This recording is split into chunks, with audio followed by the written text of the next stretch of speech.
Tea கடை உப்பு பிஸ்கட்டுக்கு 1 cup கோதுமை மாவு எடுத்துக்கலாம். 100 கிராம் பட்டர் எடுத்துருக்கேன். இதை நல்லா விஸ்க் வச்சு நல்லா அரைச்சிக்குவோம். ஃப்ரிட்ஜில் இருந்து ஒரு அரை மணி நேரத்துக்கு முன்னாடி எடுத்து வச்சிடணும், கூலிங் இல்லாமல். சுகர் பவுடரை ஒரு 1/4 கப் எடுத்துருக்கேன். இதை கொஞ்சம் கொஞ்சமாக போட்டு நல்லா அரைச்சிக்குவோம்.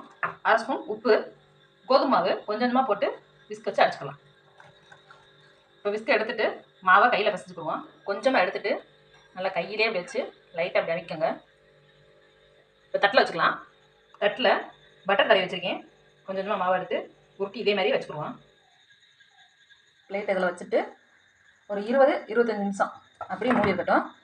கிராம்பு எடுத்து இந்த கேப்பில் வச்சுக்கலாம். இப்போ மூடி எடுத்துக்கலாம். நல்லா வெந்துருச்சுன்னு தொட்டு பார்க்கும்போது லைட்டாக உடஞ்சிருச்சு.